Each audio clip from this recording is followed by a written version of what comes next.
no. 1, 2, 3.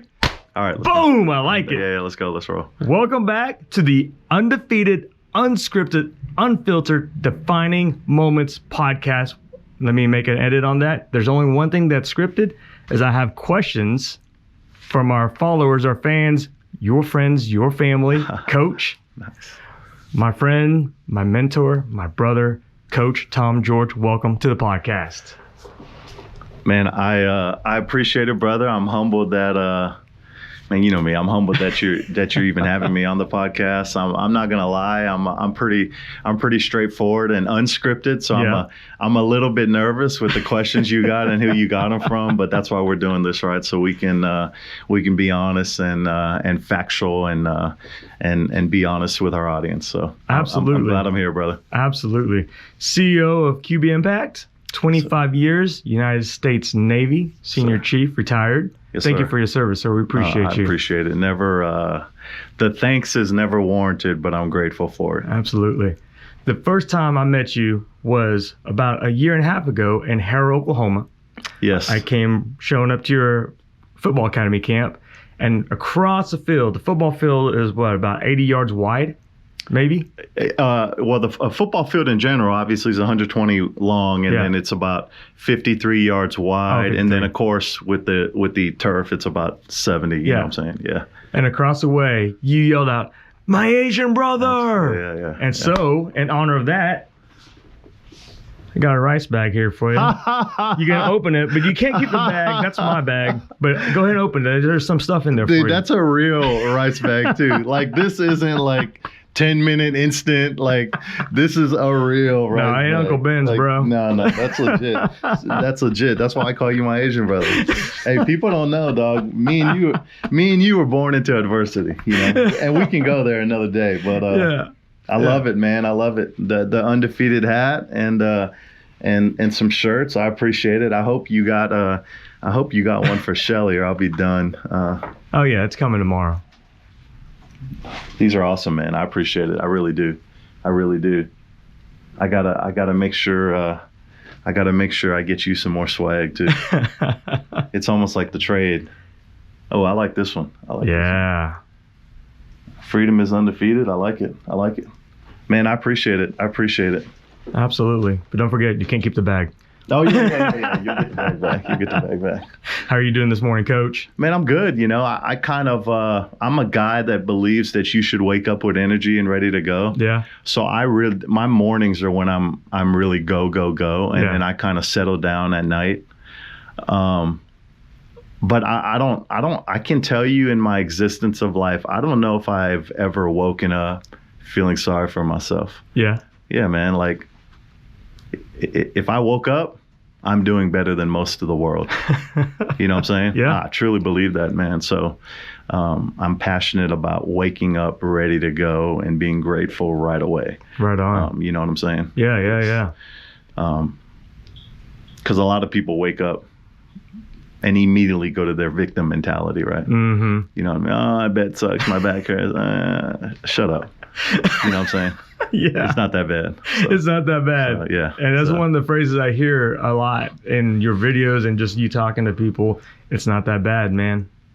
Yeah, it's not, because what we do is our energy reflects onto other people, right? So this society is so individually self-conscious that they don't know what they're doing to other people. So when you walk into a room with this negative condensation or vibe of this victim mentality because you woke up and your back hurts, that impacts people you're around all day. Yeah. You don't know it, but it does. Right. You know what I'm saying? So why? What's the purpose of it? Yeah. You know what I mean? I like to ask people with that negative condensation, like, what's the goal?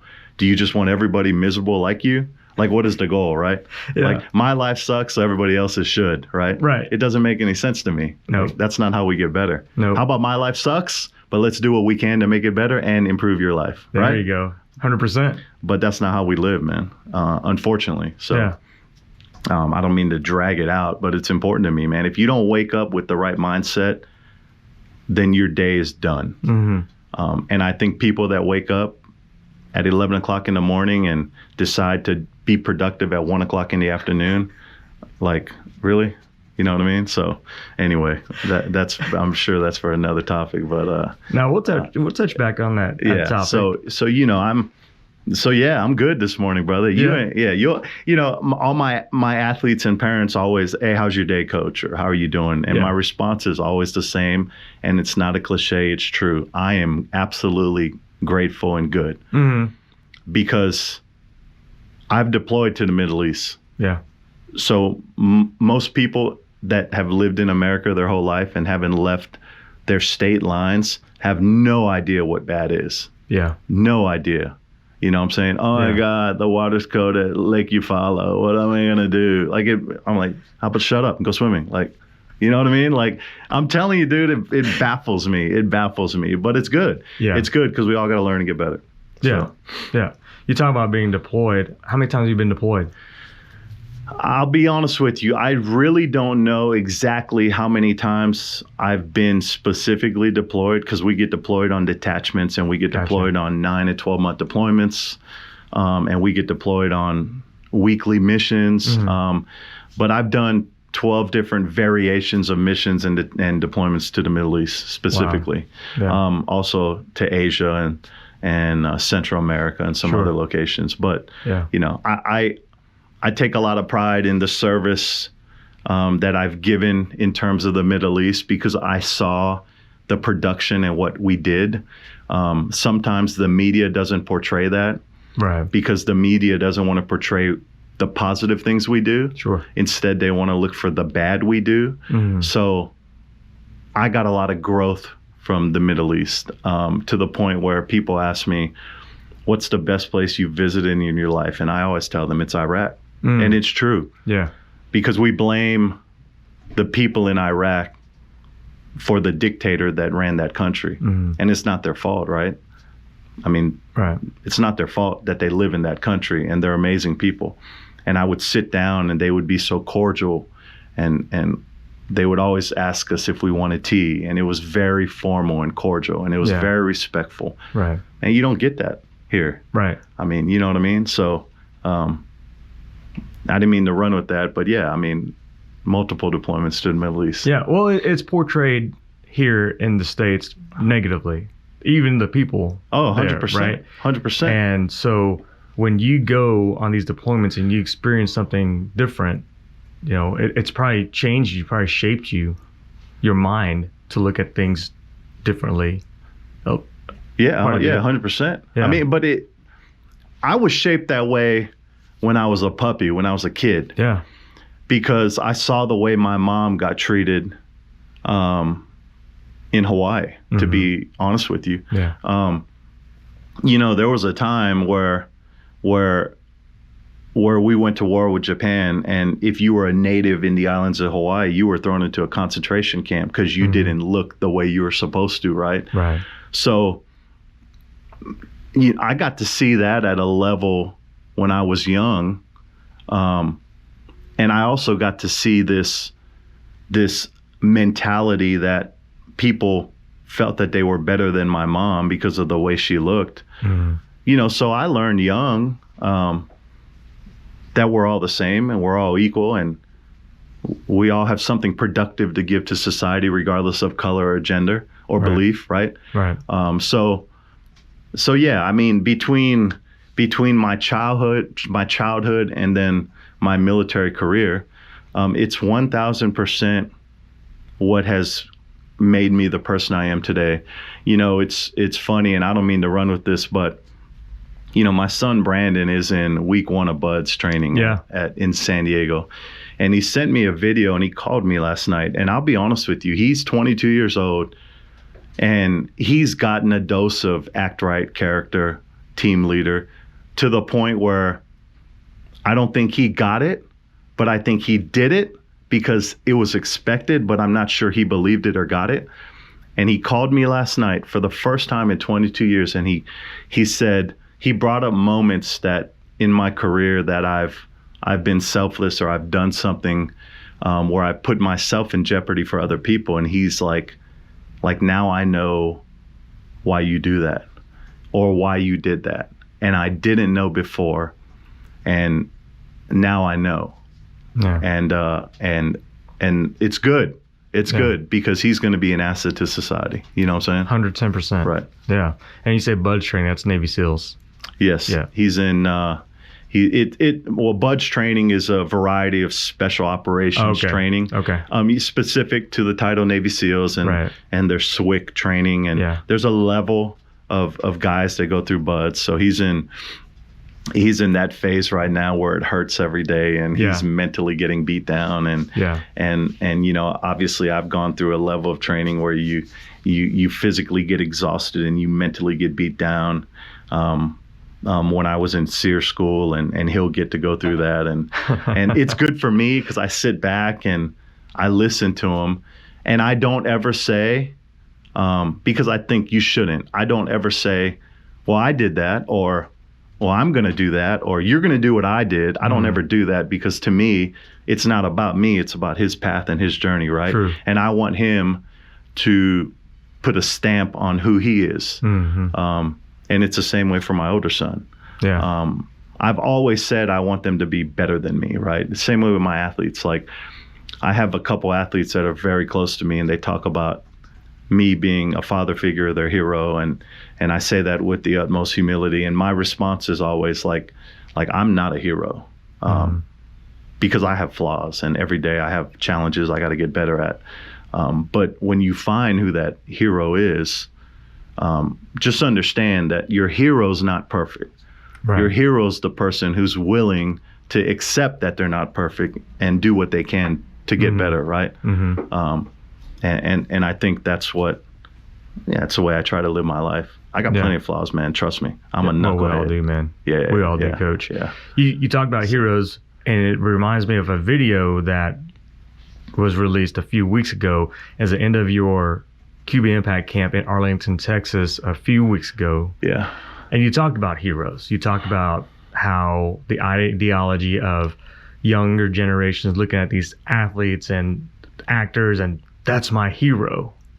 And you had a few people in the audience stand up and say, hey, who served, military, paramedic, etc. Yeah, so I've always believed that if I had a platform to acknowledge people that have given and that have served, I was going to do it, right? So, for example, if I'm in a military ceremony, including my retirement ceremony, I always acknowledge the E6 and below.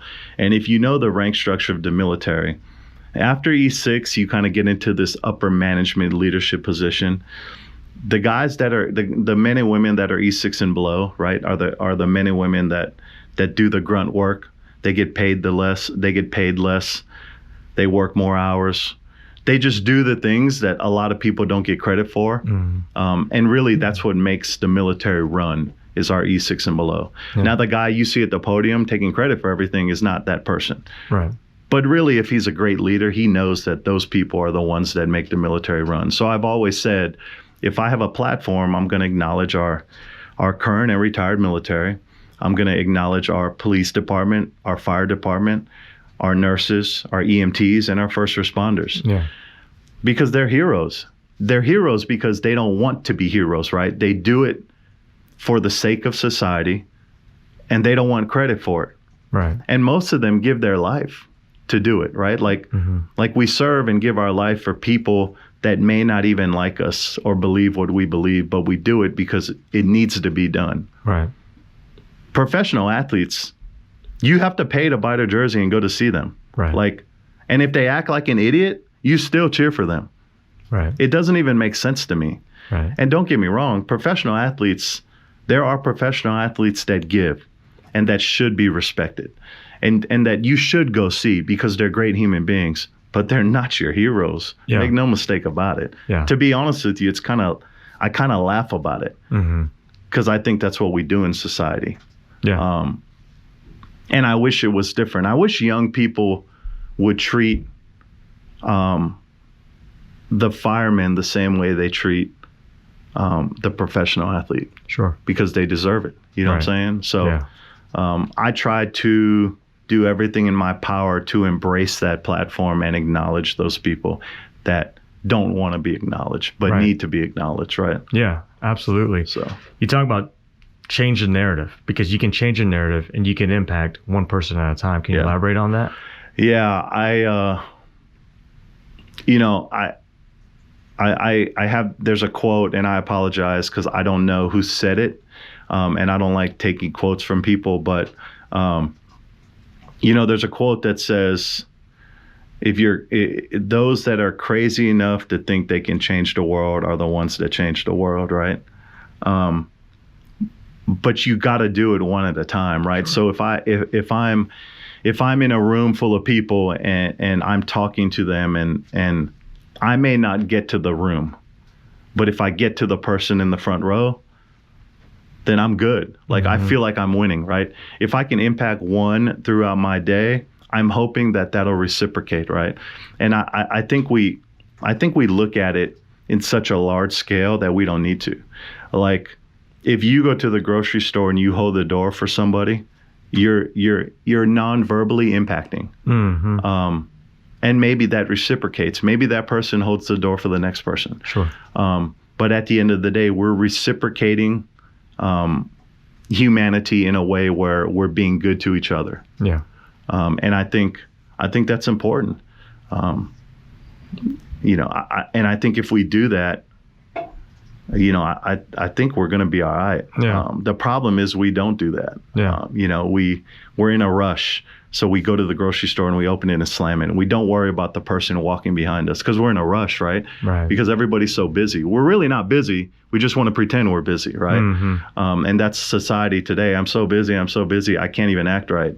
No, you choose to be busy. So I mean, and that's my take on it, is and that's why I wake up the way I do, because I'm going to impact somebody every day.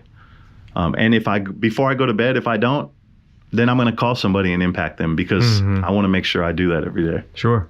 Yeah. And just do a tweet. Your tweets are really good too in the mornings. Sometimes, right? Yeah. Sometimes they're good. Sometimes they poke people, right? Yeah, for sure. Which it's okay. I think honesty is important. Yeah, I agree. Like we've talked about before, I'm not afraid to be controversial. Right. I think telling the truth and honesty through conversation is what we need.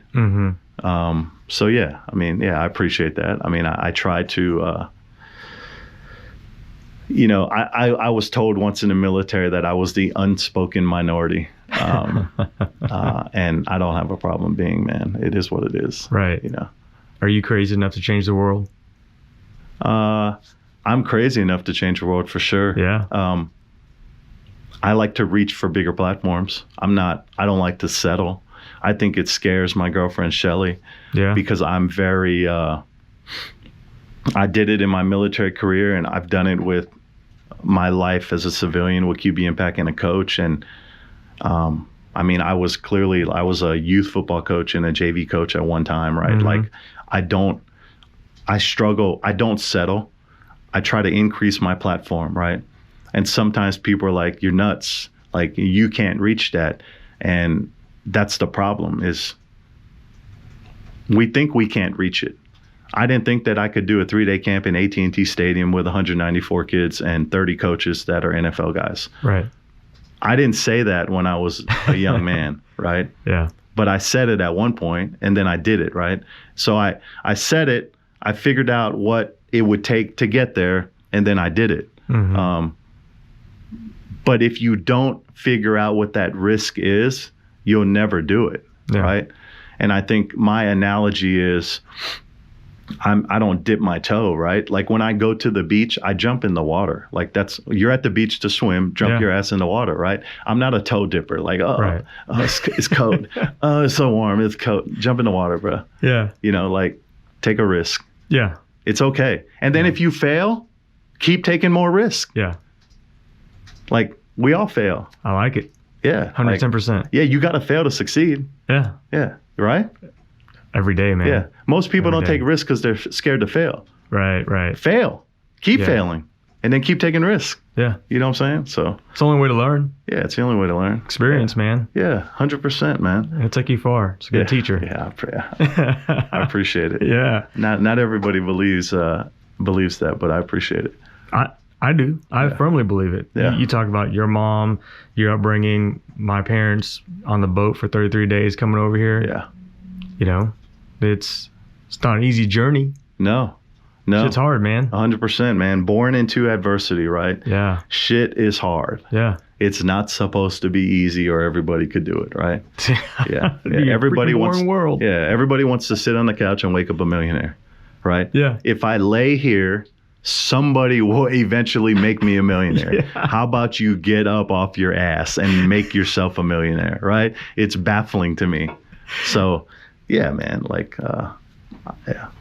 I agree. I mean, you know what I'm saying? Yeah. You talk about Nick being in Bud's training. You have another Brandon. son. I mean, Brandon, and then Nick. Right. Yeah.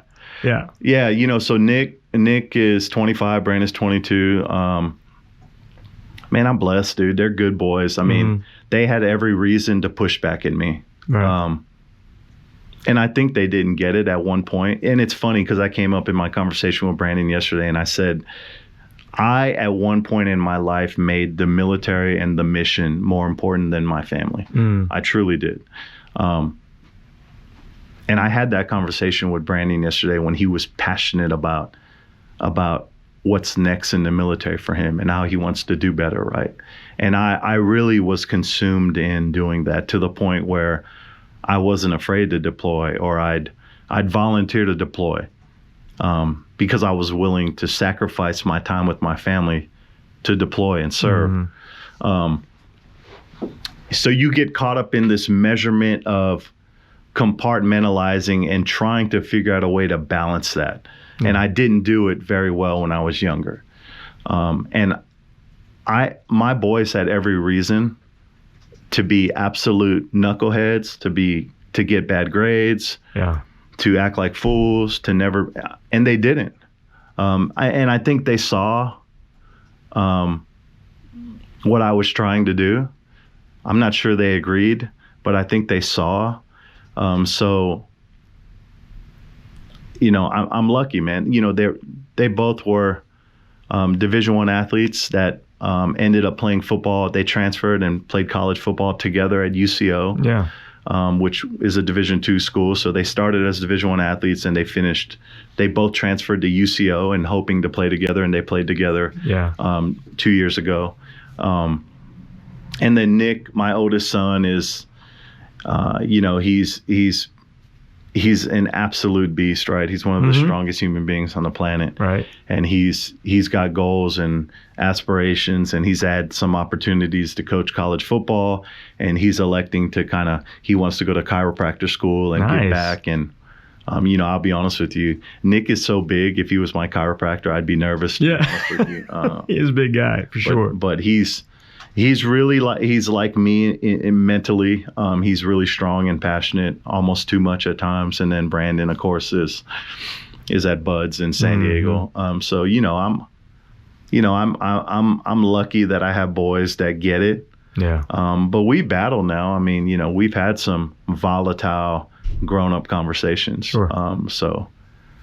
Yeah. I mean, I'm blessed. I have a good family. So.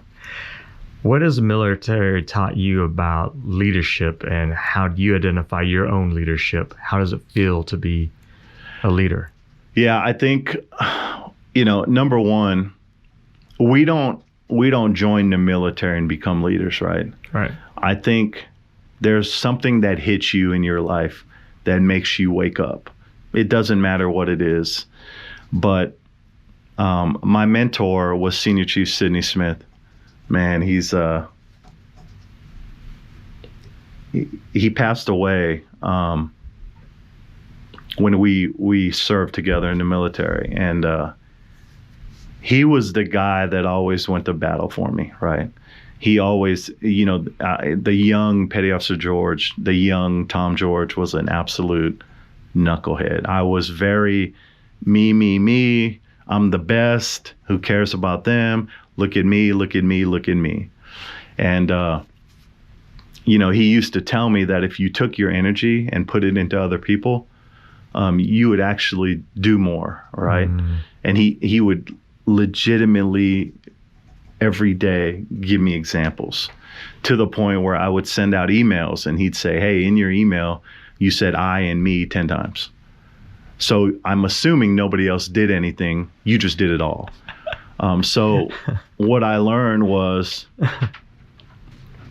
yeah, I mean, it wasn't about me. Right.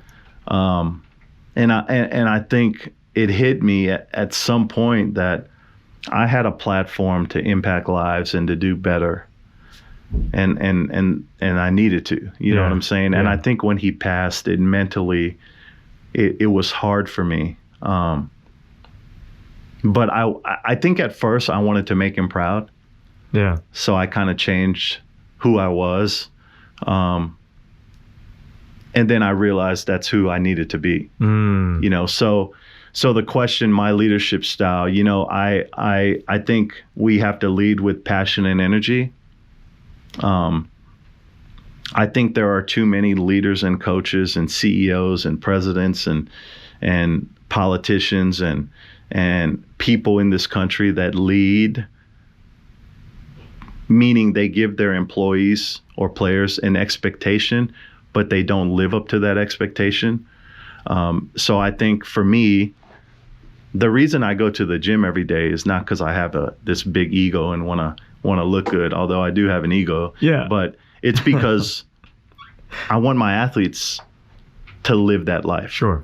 Makes sense. So I'm gonna live the life. Like Right. I'm not gonna sit on my ass, but ask my athletes to work hard. Right. Because young people know, they're not stupid. Yeah. Like they know. Right. You know, so I think leadership starts with knowing who you are, being you have to be willing to do what you're asking the people you're leading to do.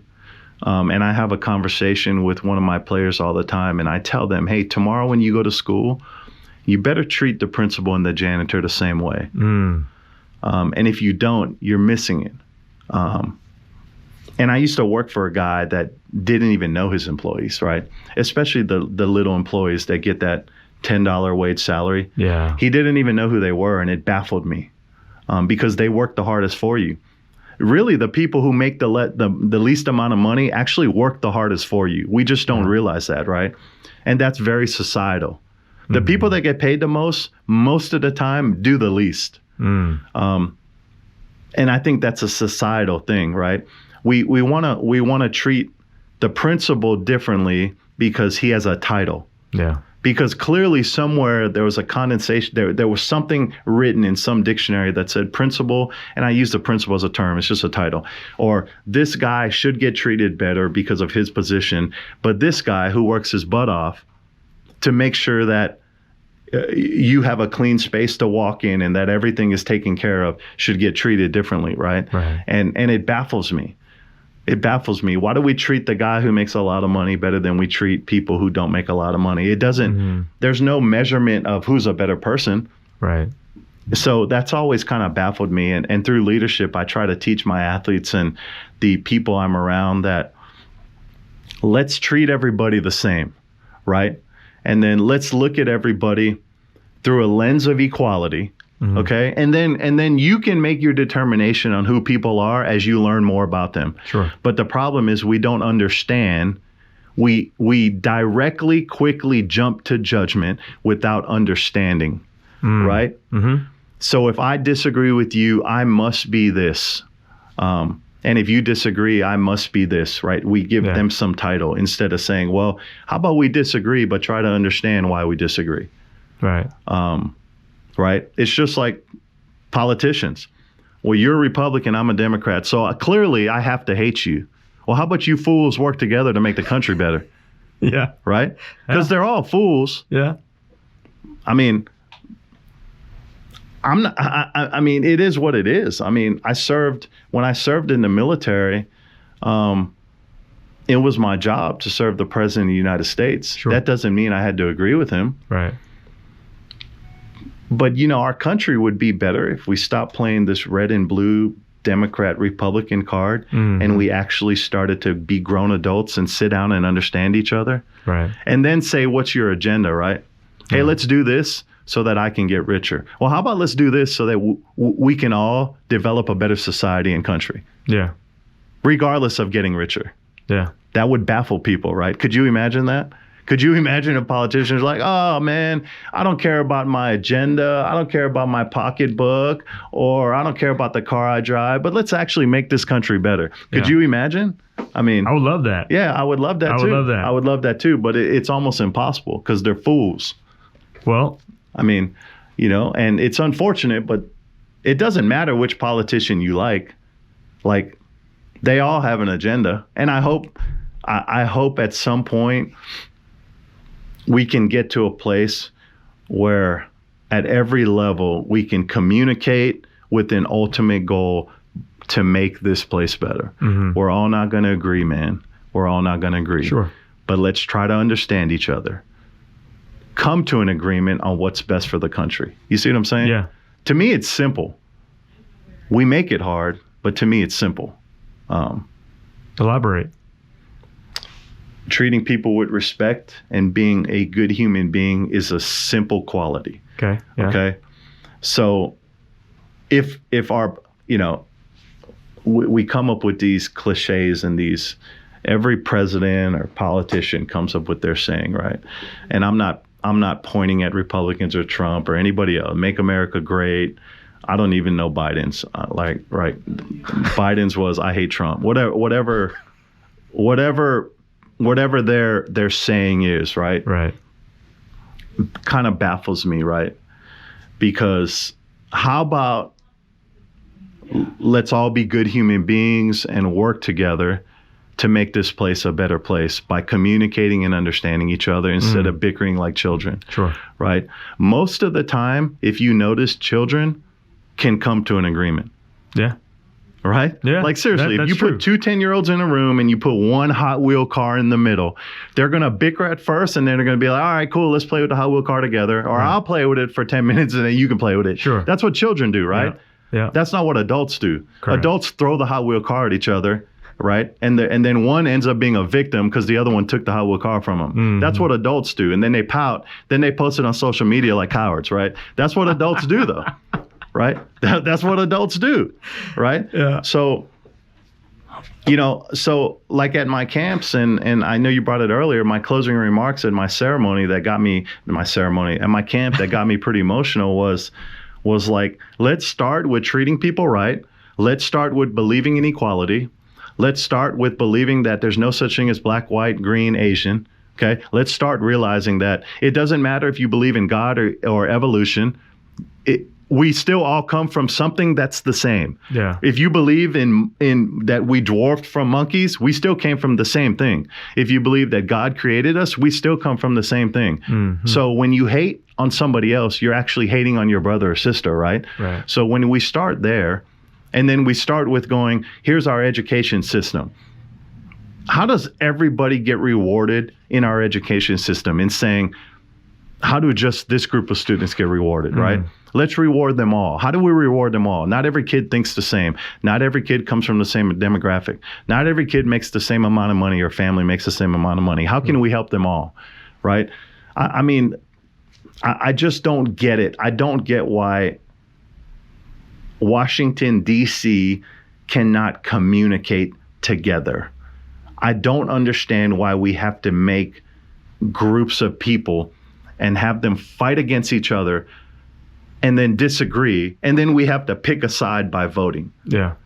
Right? Mm-hmm. Democracy. You get to vote for the clown who leads your country. Yeah. So we get two people in a room, they bicker, they debate. Well, somebody debates through an earpiece because they're not smart enough to know really what their policies are. And then we get to vote for one of them. Okay. I guess that's the right thing to do, but maybe we can come up with a better process. How about we find some politicians that don't bicker like 12-year-olds at each other? How about we find some politicians that don't use a method of skeletons to bicker and pick at each other and ruin each other's lives, instead of politicians that are willing to agree to disagree and maybe work together, right? Yeah. Okay, so if you win, I'm going to support you.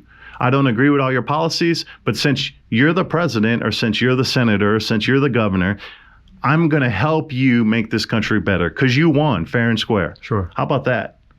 Yeah. You know what I'm saying? Yeah. But we don't have that. Yeah. We don't have that, right? And then when adults act like fools, we wonder why kids act like fools, right? I say it every day. We have kids that act a certain way because their parents act a certain way. Mm-hmm. If I train a kid who's selfish or that's self-consumed, most of the time their parents are selfish or self-consumed.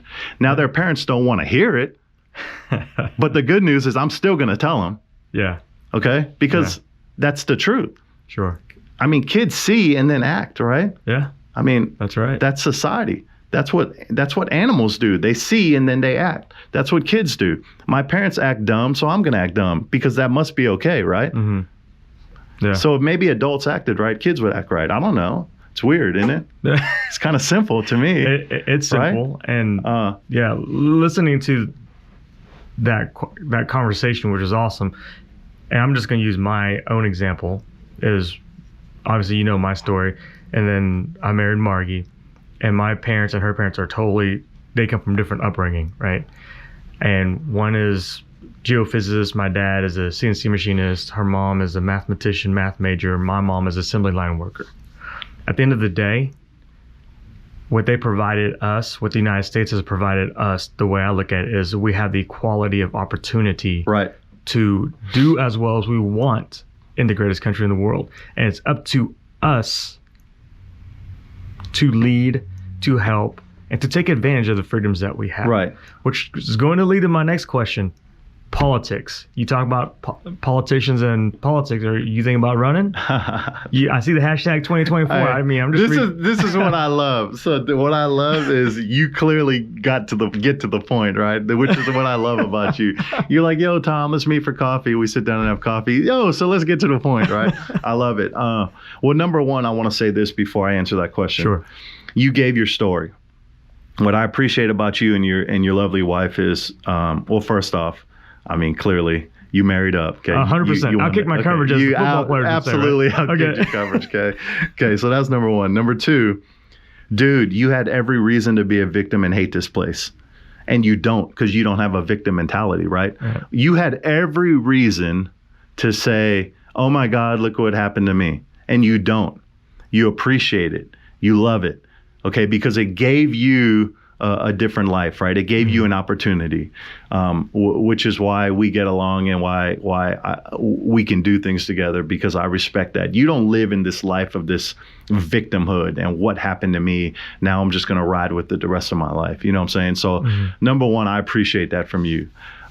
So yeah, I mean, it's funny. I think when we first sat down and had a cup of coffee, I would say, what, eight months ago, maybe? Yeah. What do you think? Probably about 9 months ago. 9 months ago. Yeah. So we sat down and had a cup of coffee, and we got into, I think, the presidential election and some politics, and and I think, I think at that point you kind of asked me if I ever thought I would get into politics, and I'm a guy that wants to increase my platform, and I think I not tomorrow, because I like to put a plan together and do it the right way, right? I'm not I'm a risk taker, but once I develop that risk, I'm going to put a plan together so that I can succeed.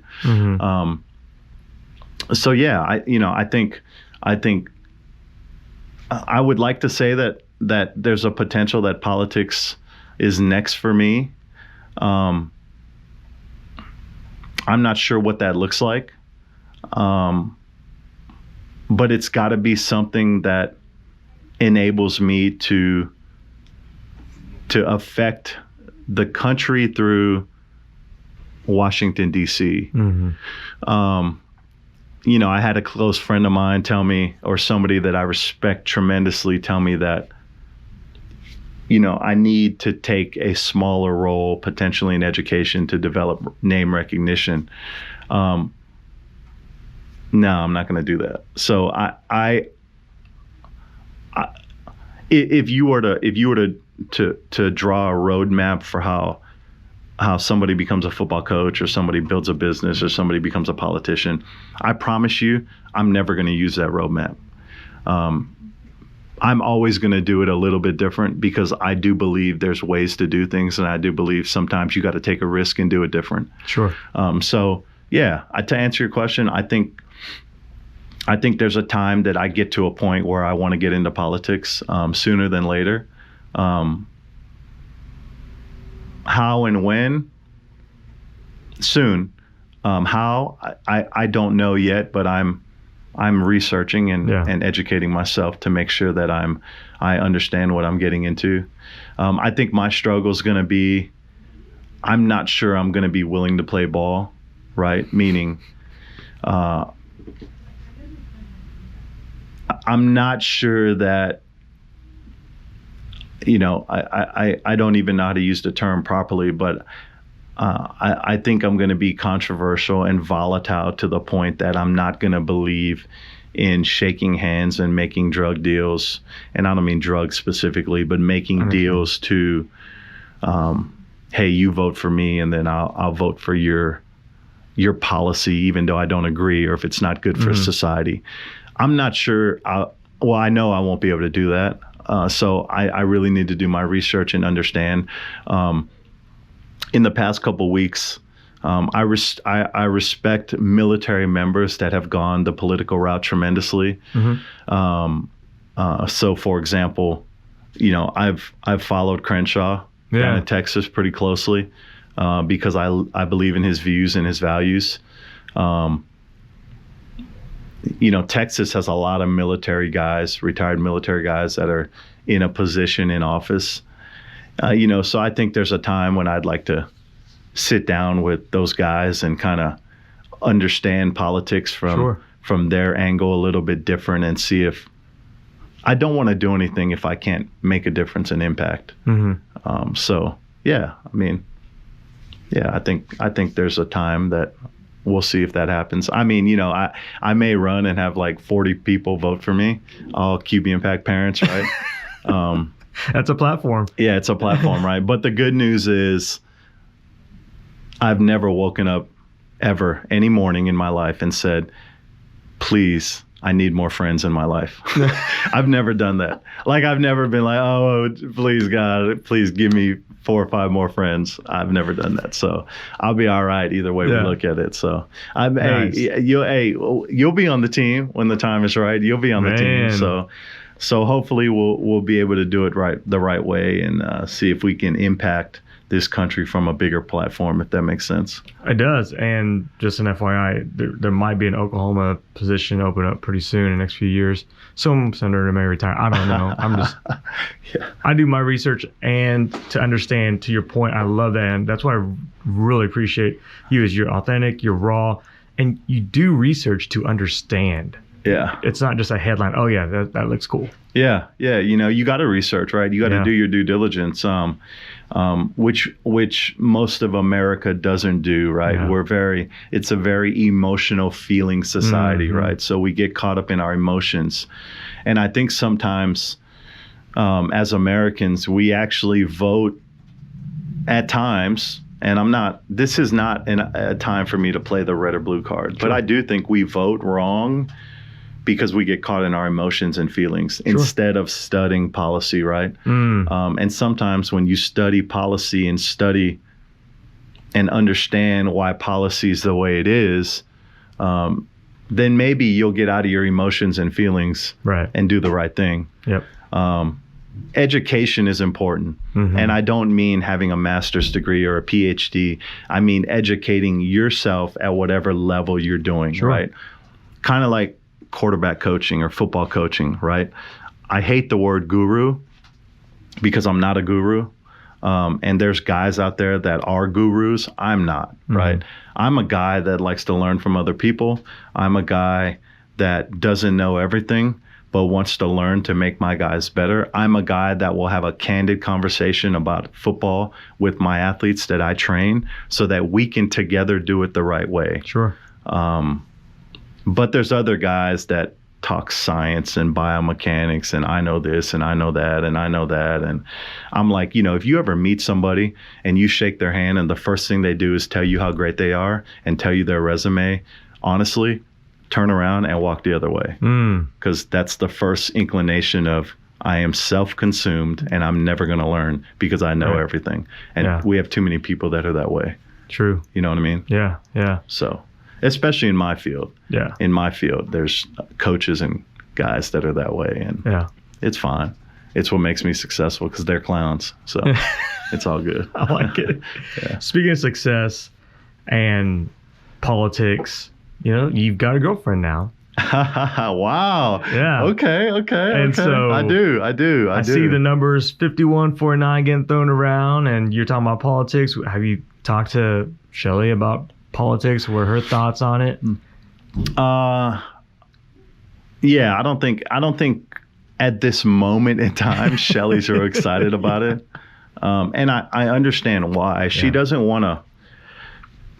Politics are rough, man. People in this country are pretty combative and volatile and harsh, right? Yeah. And they attack people without realizing who they're attacking, right? It's kind of like people that attack politicians that attack their wives and children. Mm-hmm. I always sit back and wonder what the goal is. Like, you're attacking a 12-year-old child, right? Or a mom or a woman that is trying to do good, right? And that's always baffled me on why we do that, on why we have people that do that. And they're cowards, really. Mm-hmm. Because when you attack women and children, you're a coward, really. Yeah. You are. So I think she's concerned that, she's got children, right? She's got 2 beautiful daughters and 2 amazing sons and a granddaughter. And her son Taylor's got a beautiful girlfriend, Lily. And so she's concerned that there's a possibility that her family may get attacked. And I get it. But she's super strong and she's super supportive and she's got my back. And, obviously we're not there yet. There's not a sign up that says vote for Tom George yet, right? Not yet. We're getting that sucker made here soon. But she'll support. We'll talk through it. And if it's not right, it's not right. But we'll talk through it. Yeah. And I think she wants to understand more. Sure. So I think that's where we're at. But she's very strong. She's been very. She's gotten me to kind of process and understand things a little bit better. She's a processor. Yeah. Which is why sometimes we I don't want to say argue because that sounds volatile, but we have discussions because I'm very decisive where she wants to process it.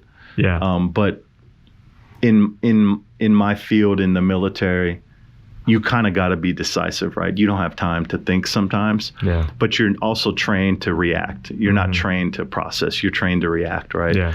So we've I would say like our first 2 weeks we were dating, and hopefully she won't kill me for telling this story, but she was on the phone talking to her work, and there was a problem, all right?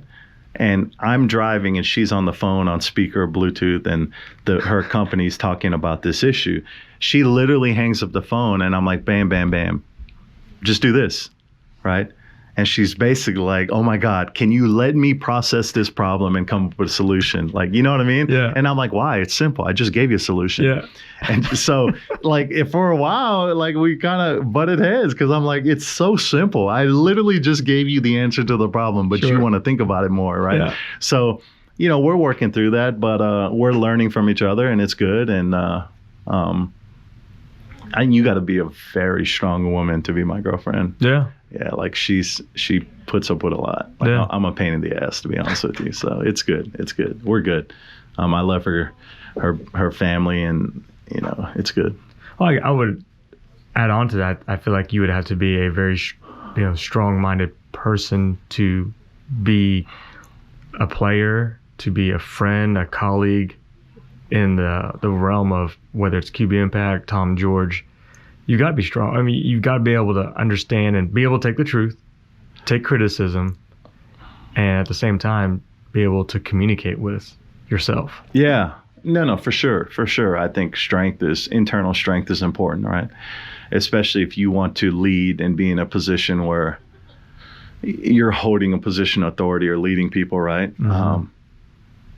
So I definitely think there's some internal strength that you have to draw that from. Sure. And she's very internally strong, and I'm very internally strong, and it's kind of making it work. So yeah, I mean, she's been good to me, man. I mean, you met Shelly. Yeah. So, yeah, for sure. Yeah. Let's get into some of these questions. Oh man. Yeah. I'm curious who some of the questions are from, if I know them or if it's any of my family members putting me on the spot. But anyway, what you got? I can tell you off the air. What are some of your morning habits? Okay, so I'm very routine driven. Which means when we go on vacation, which is very rare because I don't like changing my routine. But when we go on vacation, I have a hard time getting out of my zone and my habits, right? Seriously, I struggle with it to the point where Shelly's like, just chill, please. Yeah. So my morning habits consistent. I get up, I don't set an alarm. My mind and my body gets up every morning between 5 and 5:30, okay? I get out of bed, I give my German Shepherd a hug, and then I go make a cup of coffee. Mm-hmm. Once I make a cup of coffee, I'll get on social to see. I typically wake up, honestly, with probably 100 to 120 social media notifications through the night. I'm not lying, from Twitter or Facebook or Instagram. And then some text messages or some stuff from football parents. So yeah. I deal with that right away to the point where my parents, I kind of drive them crazy because I respond that time too. Mm. You know, so I'm like, look, if you're going to text me late, I'm going to respond when I want to respond, right? Yeah. So I respond also at 5:30 or 6 in the morning. And then I get my stuff together and I go to the gym. So before I start training athletes, I go to the gym and take care of myself from a mental state and health standpoint. I really don't go to the gym for health reasons, although that's a part of it, but I really go to the gym for my mental state. Sure. I have things that I deal with from my past or my military career, and the way I deal with them is by going to the gym. Mm-hmm. And it enables me to breathe and then get my day going. Yeah. I once I met about 6 months ago, I met a yoga instructor. Her name was Bettina Willis. She's amazing. She's in OKC, and I'm not. But she looked at me one day before she was about to do a yoga class, and she said, "My advice to you is to breathe before you react." And I carry it to this day.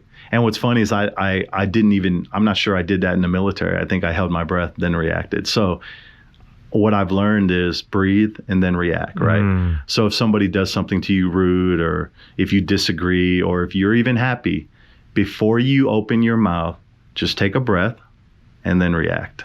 And honestly, in 48 years, that's some of the best advice I've ever gotten. That's good. Yeah, I like it. That's real good. I like it. That's good. So that's my routine, and then I train and coach the rest of the day. Okay. And, yeah. Good. What pisses you off? Oh man, the ultimate self-consumed, selfish people piss me off the most.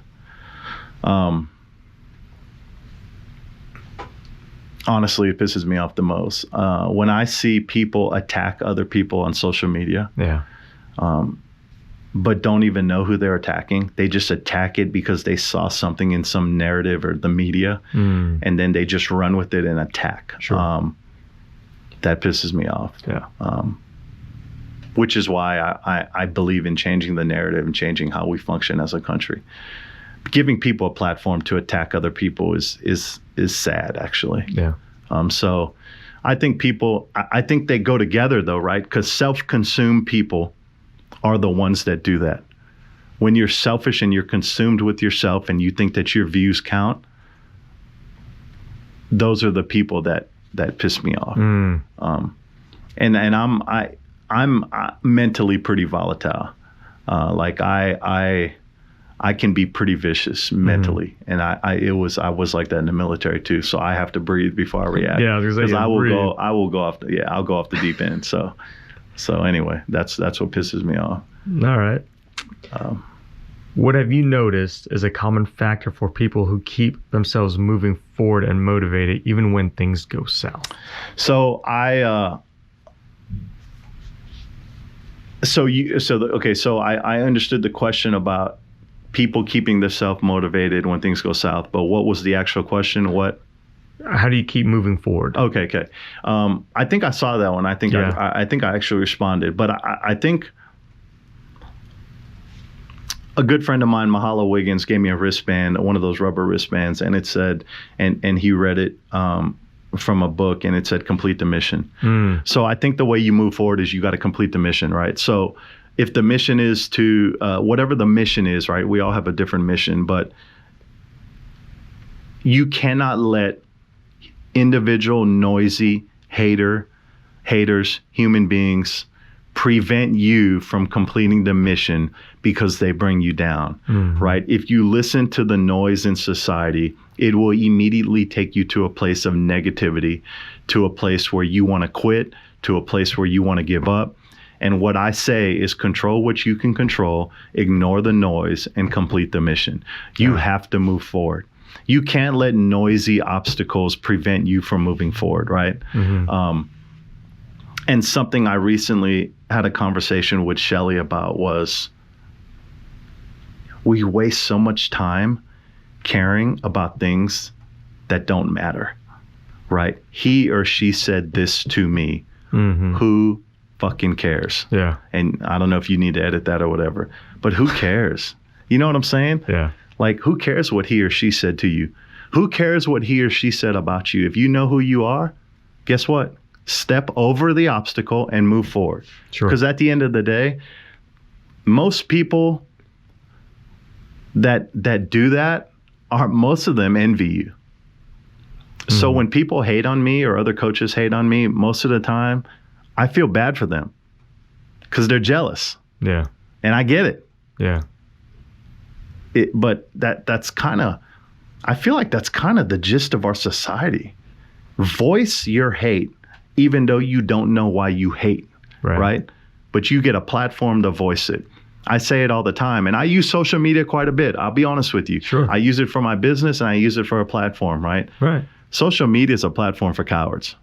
It really is. It gives people who don't want to say it in person a platform to say derogatory things to other people. Yeah. The difference is I'll say it to your face. Right. That's the difference. Right. So if I say something, I'll say it right now publicly. Yep. If I say something on social media that you don't like, DM me and I'll meet you and say it to your face. Sure. Promise. I know you will. Yeah. Yeah. So yeah, anyway, that's my answer. Keep moving forward, step over the obstacle and realize that it's not worth your time. Yeah. And I tell my athletes this, if you score a touchdown and nobody celebrates with you, then you better check yourself. Right? Yeah. Solid point. Yeah. That's another level of mental toughness and mental awareness, to be honest. Yeah. This one's good. Do you sleep? And how long do you sleep for? I think that's a QBImpact parent question, and we can roll back to that off air. But I don't know if I sleep, to be honest with you. My mind pretty much goes 24/7. Sure. I think I sleep sporadically, but I probably don't sleep as much as I need to. Like I told Shelly, when it's time for me to go, I'm going to be running around with a lot of energy, acting a fool. And my heart's just going to be like, it's time, dog, and I'm going to go. Yeah. So, no, I don't sleep as much as I need to. I think it's important to get sleep, but I think my mind doesn't slow down. Sure.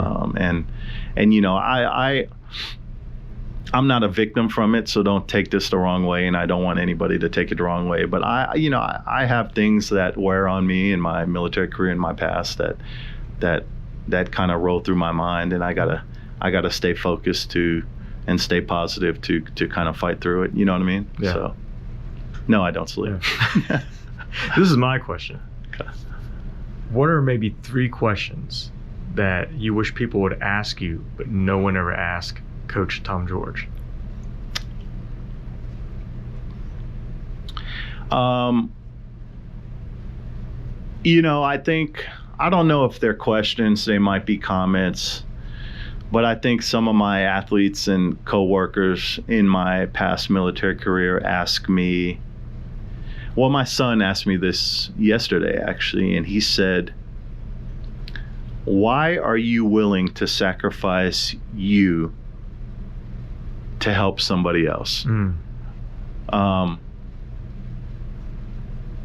And I'm not sure people know why I do that or why I feel obligated to do that. And then, I think, a lot of athletes know that I'm always positive and high energy, but don't ever ask me why. And I'm not sure it's a question, because I try to live through my actions and the comments I say. So I don't know that there's actually ever comments or a question that I think people don't ask me, because I think I answer those questions through the way I live and the way I coach. So that's a very hard, it's a really hard question for me to answer, because I'm not sure there's any. I put myself out there pretty openly. You know what I mean? So I think I don't think people need to ask, because I think they know who I am. You know what I mean? That's good. If that makes sense. Yeah. Based on your actions, your posts, the way you interact with your kids as a parent, and I could see that. Yeah, it doesn't always sit well with people. I mean, I get it. I mean, I don't. But like I said, man, I don't think the goal is to make everybody happy. It's to be able to find. People are different. They come from different, diverse backgrounds. Mm-hmm. We come from different countries, right? We come from different upbringings. My mom beat my ass. Some people don't. Whatever. Yeah. But my point is, you don't have to agree with everybody. Right. But you can respectfully understand them, right? You know what I'm saying? That's key. It is key. But it baffles me that we can't do it as a society, right? Like, I don't know. It's a struggle, but hey, we'll get it right someday. I'll tell you what's a struggle for me is when things get shoved down your throat on, let's say, diversity, inclusion, equity.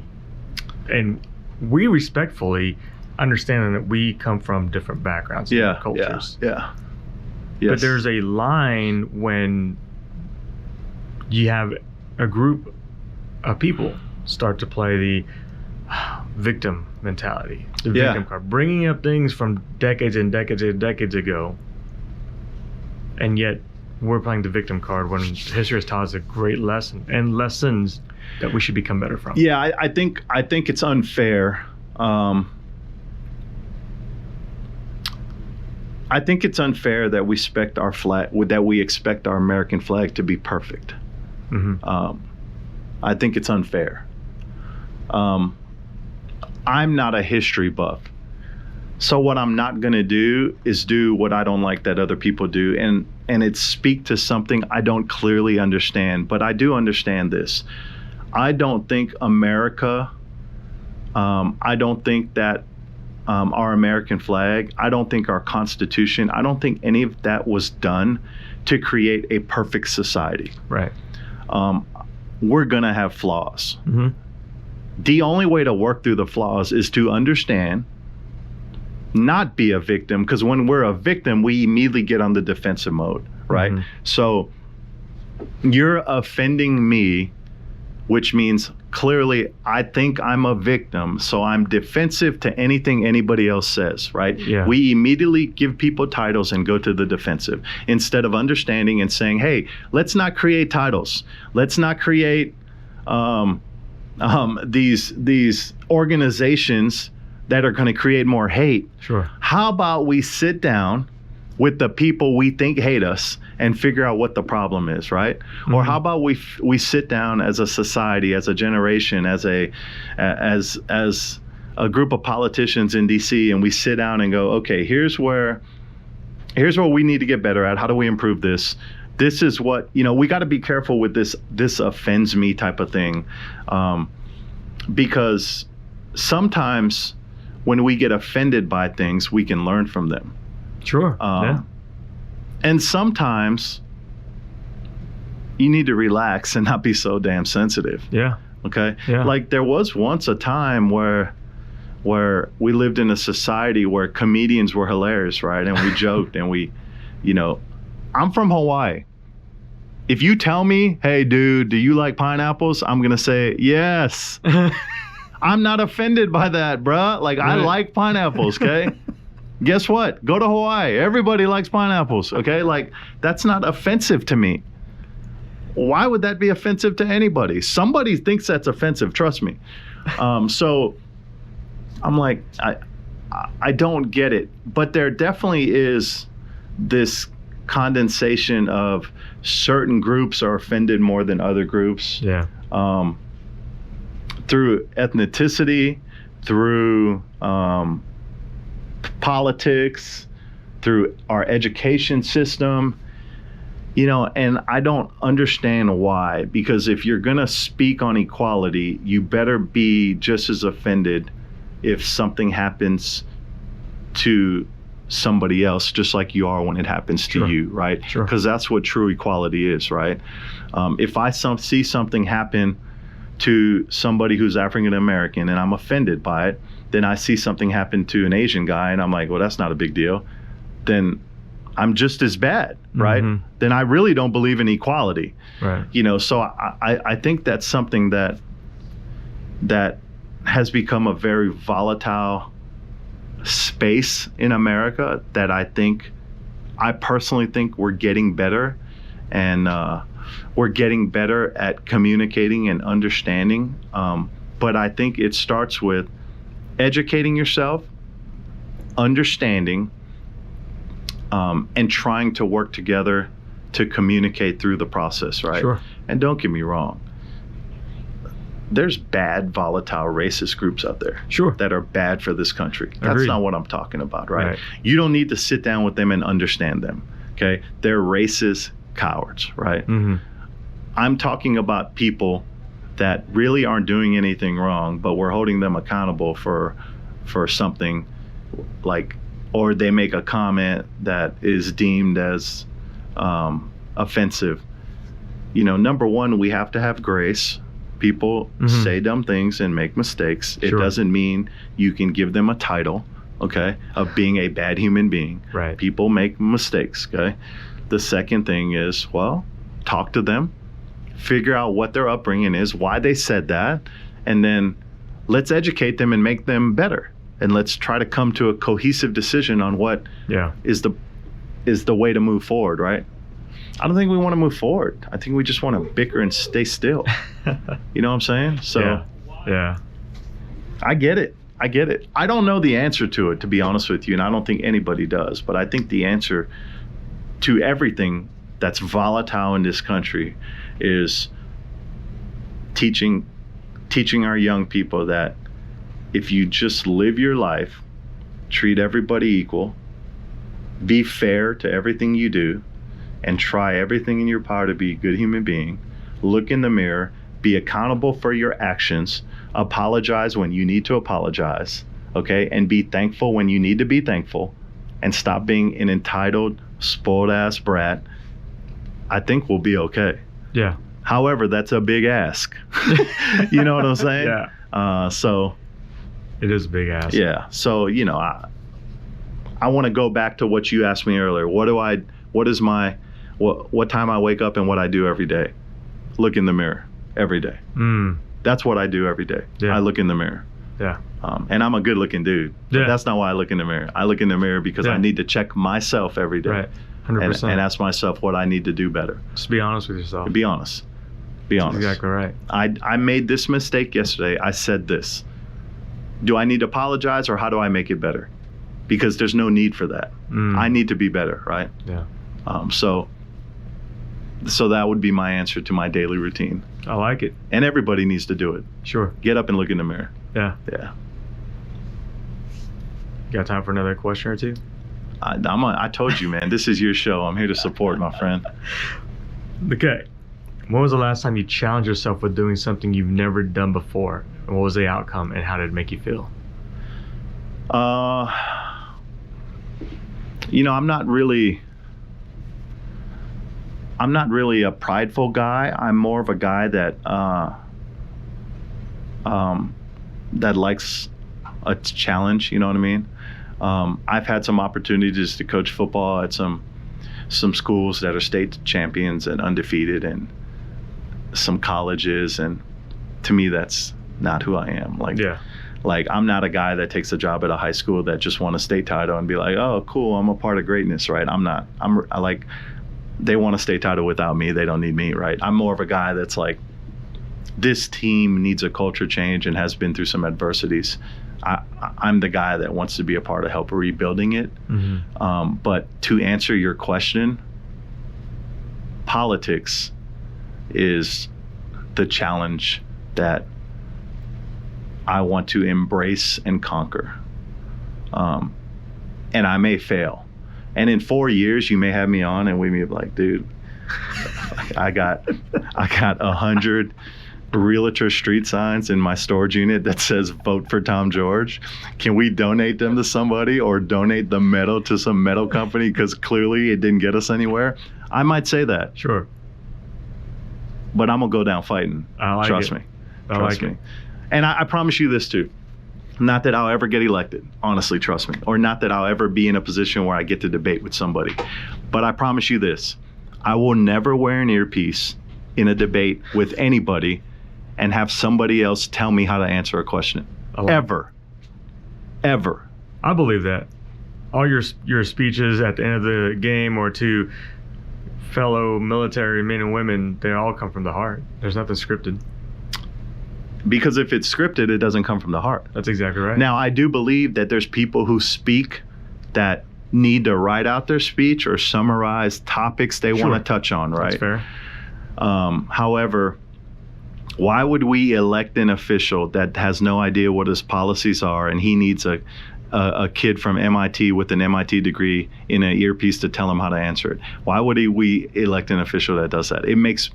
It baffles me, right? But because it's not their answer, right? If you ask me a political question that I can't answer, you know what I'm going to say? Hey, I don't know the answer, but I'm going to do my research and put together a team in DC that can provide you with the best possible answer. Sure. Because I want my team to be smarter than me. That's what my answer is going to be. Yeah. If I have a emotional feeling about a policy that you asked me, I'm going to give you my emotional feeling about it. Right. You know what I'm saying? Yeah. That's it. Yeah. I'm not going to be like, oh, hold on. Due to the circumstances of this manual that we read, the policy, I'm like, stop. Stop. It's so garbage, man. I don't even get it. Like, stop. Oh, man. Yeah. That's funny. Yeah. Well, hold on. I got another. I said coming through my earpiece. Yeah. The question is, yeah, exactly. How does Coach Tom George want to be remembered?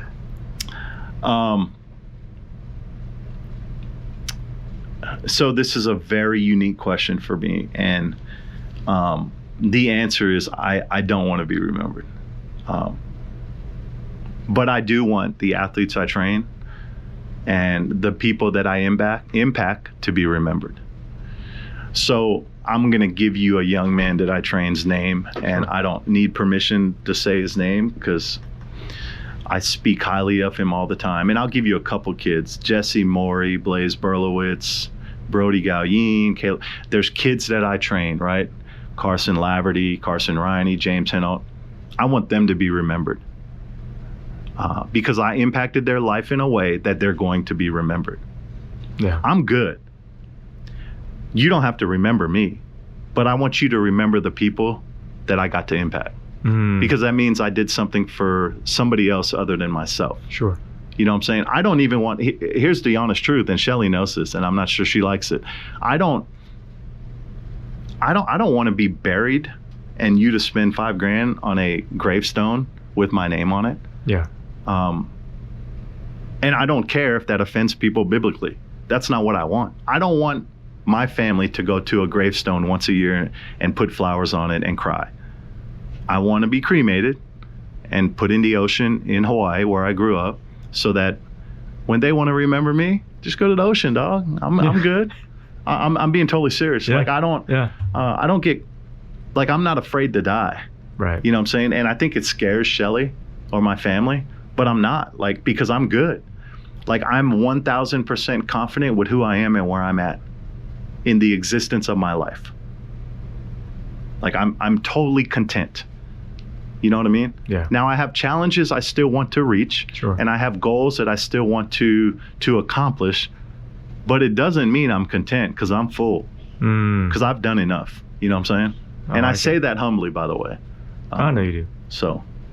Comes from a special place, man. Oh, man, I appreciate you, Coach. How do our listeners, audience get in touch with you? Social media, Twitter, Instagram, email? What's your...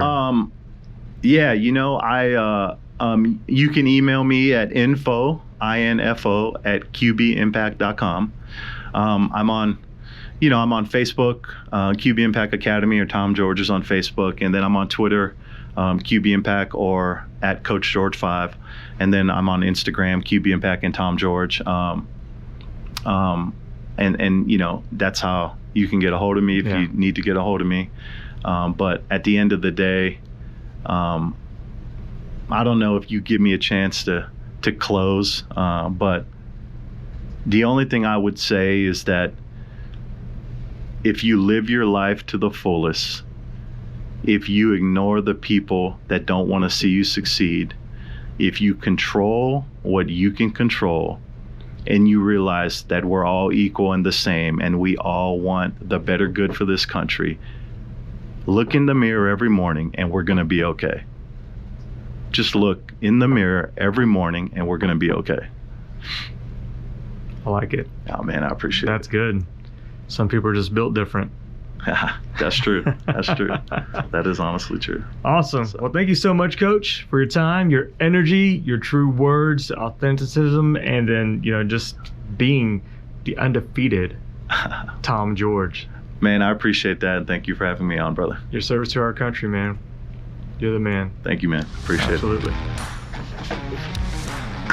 Appreciate you, brother. Absolutely, Coach. Thank you so much. Absolutely.